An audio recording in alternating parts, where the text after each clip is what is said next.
Hello guys, welcome to our channel. In the previous video we have seen how classic load balancer works. So in this video we are going to configure application load balancer.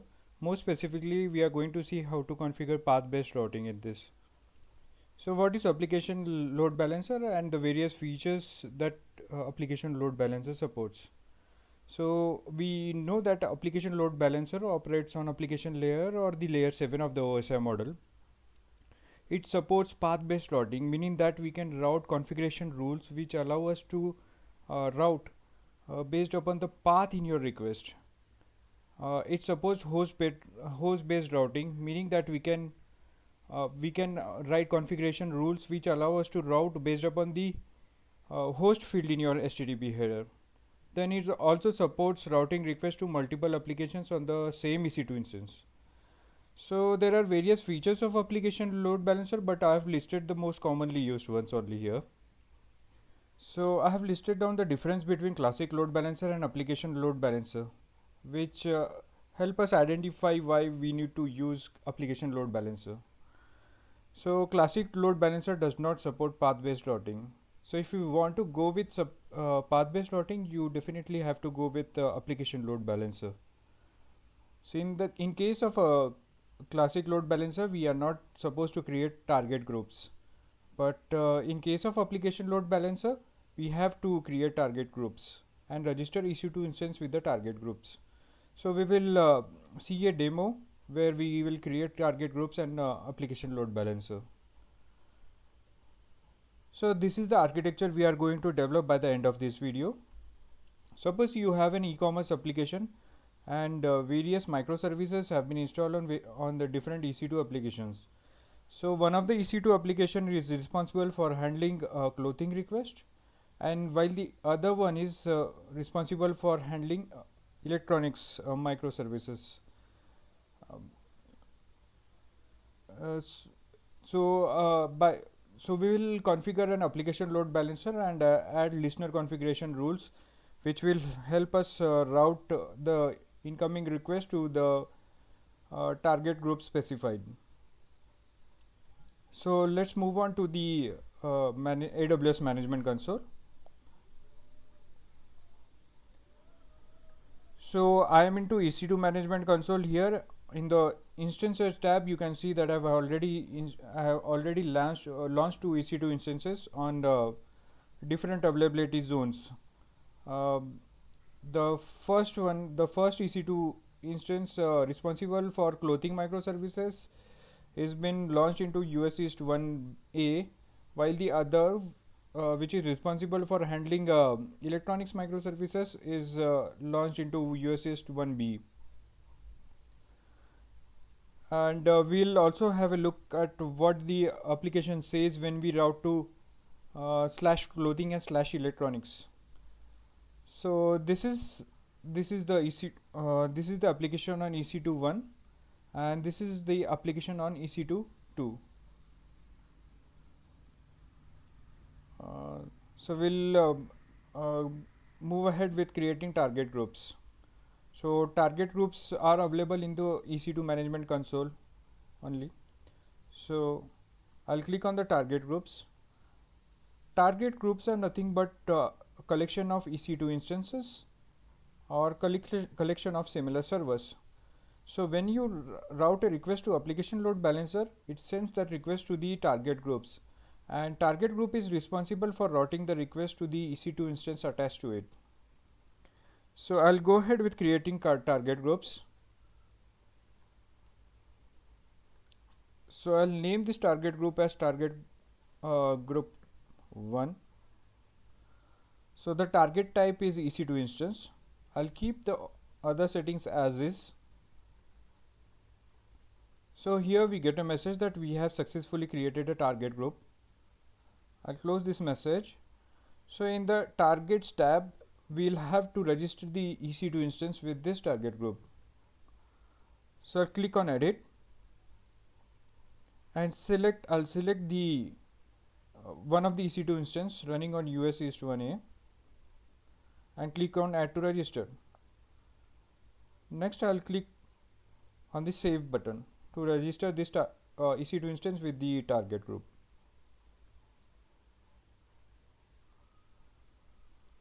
So I have created one of the target group, and I'll going to create another target group here. So I'll name this target group as target group 2.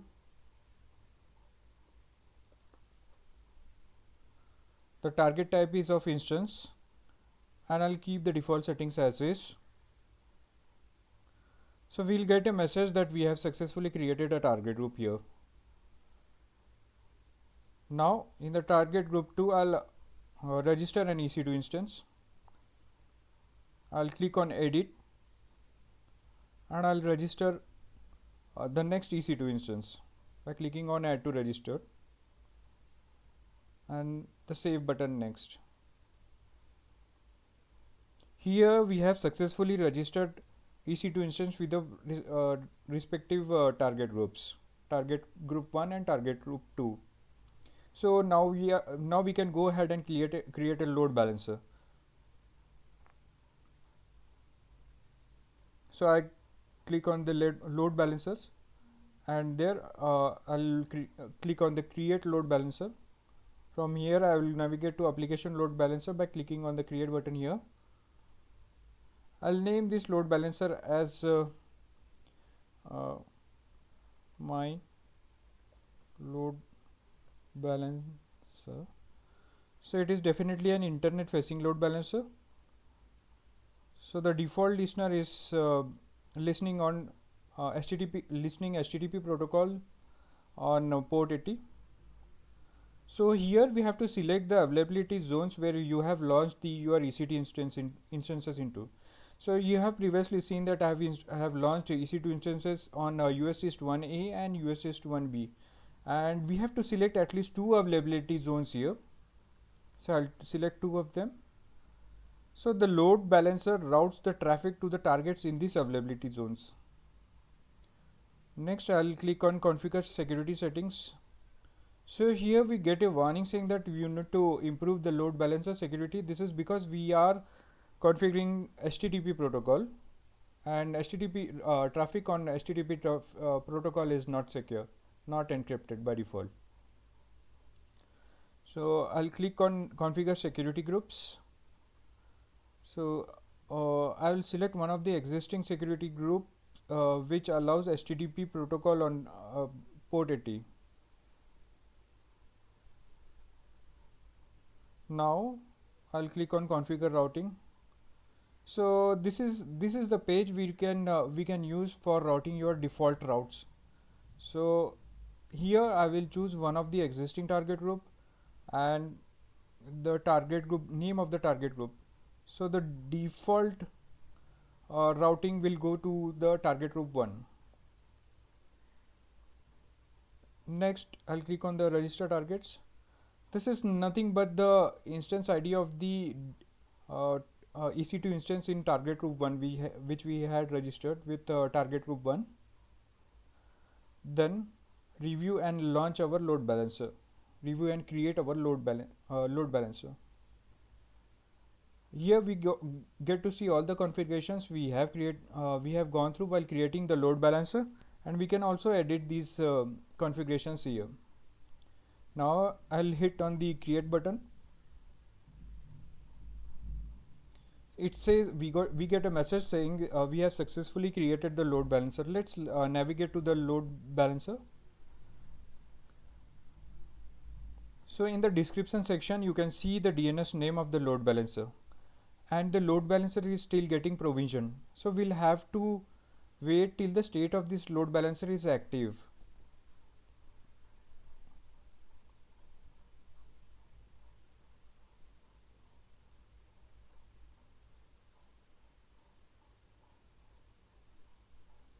So by the time the state of the load balancer is active, we are going to add some listener configuration rules to the load balancer. So we can add the configuration rules by clicking on the listener tab. So here you can see the default rule which we have specified while creating the load balancer, application load balancer. Now to add and further rules, we have to click on view and edit rules here. So I'll click on that. To add a rule, we have to click on the plus button here.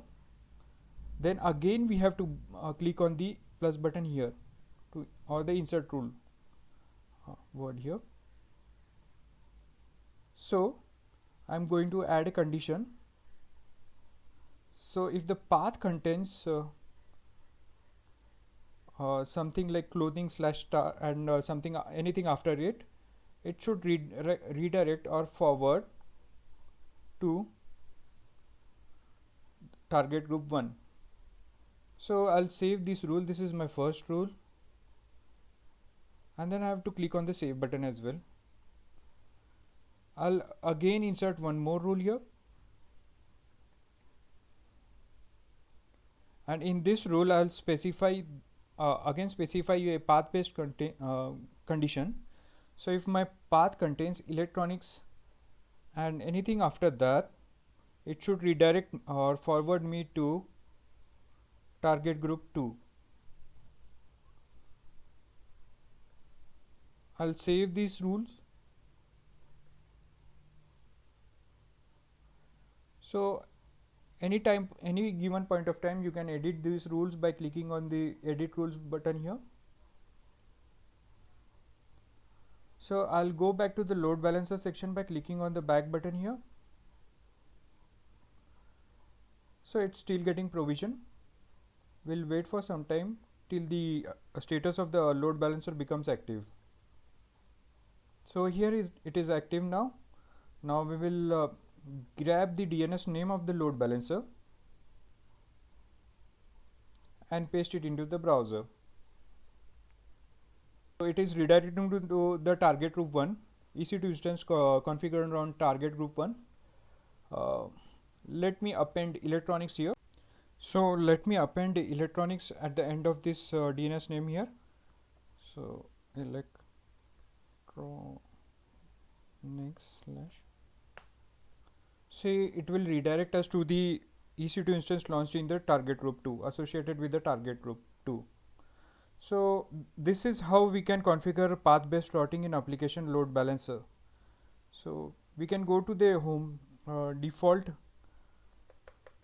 page here and click on clothing. So it will take us to the target group 1 EC2 instance configured on target group 1, registered with target group 1. So this is it guys for application path based routing in application load balancer. Please let me know if you have any questions or doubts in the comment section below. Thanks. Bye.